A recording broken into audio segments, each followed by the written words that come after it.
That's okay. So that would have been 1924.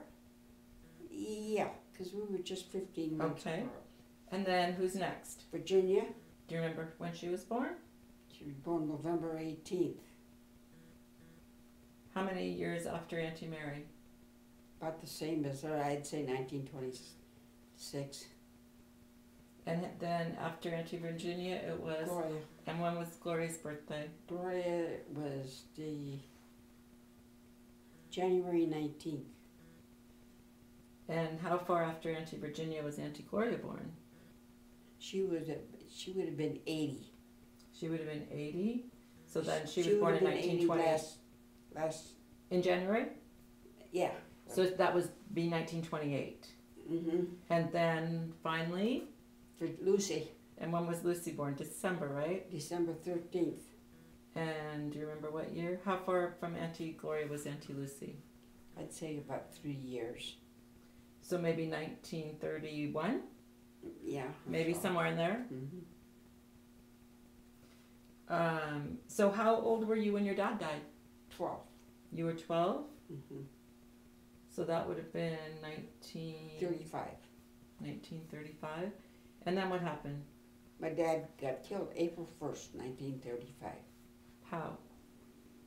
On the railroad. He was on his speeder, and he was going through the tunnel just outside of Whitefish, a place called Lupfer.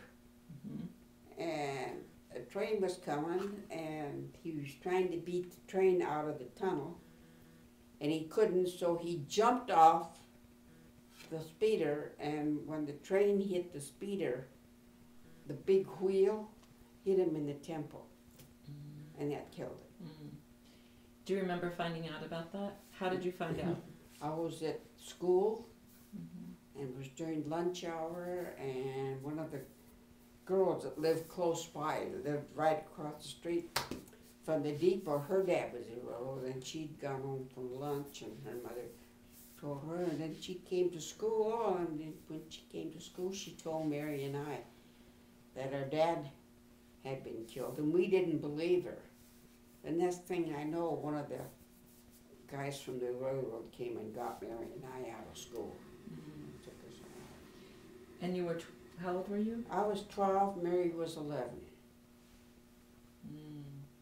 So what happened after that? How long did you stay in Montana after your dad died?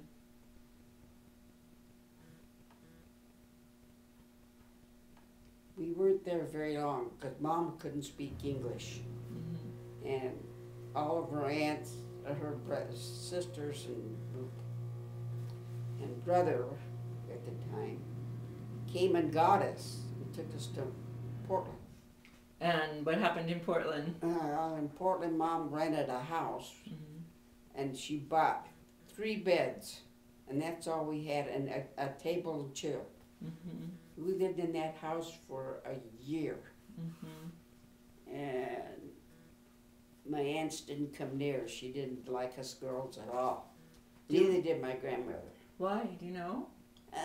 It was just her way of feeling. Vivian, my cousin Vivian, they thought we all should be like Vivian. Well, we were raised in Montana. There was 2 different things there. What do you mean by that? Like, what was Vivian like? Vivian was high tone. We weren't, Mm. Mm-hmm. you know. Mm-hmm. So you guys lived in a house for a year, and then did Grandma remarry then after 1 year?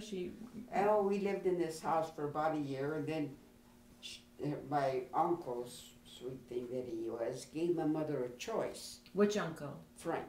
Mm-hmm. He was the big shot. Mm-hmm. And he gave my mother a choice. He said to go buy this house. So he said, and then later on, we'll find an orphanage to put the girls in. That's 5 girls. Mm-hmm. So that way you can live by yourself in this house. Well, Mom went ahead and bought the house with the insurance money that she got from the railroad, which was during the Depression, which wasn't very much. And she bought this house on 50th and Hawthorne there. And we lived in there for a year. Then Frank came back and said you had a choice. Either sell the house and put us kids in an orphanage up for adoption. My mother says, no. Or he knew this guy that never been married before that would like a wife, you know.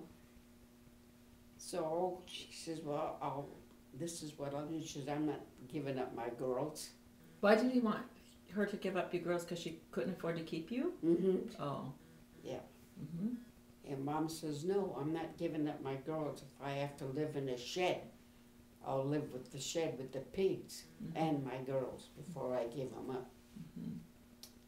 So then, anyway, the guy that my mother married, which was Grandpa Rubino. Rubino Antonelli. Say that for the tape. His name. His name was Rubino Antonelli.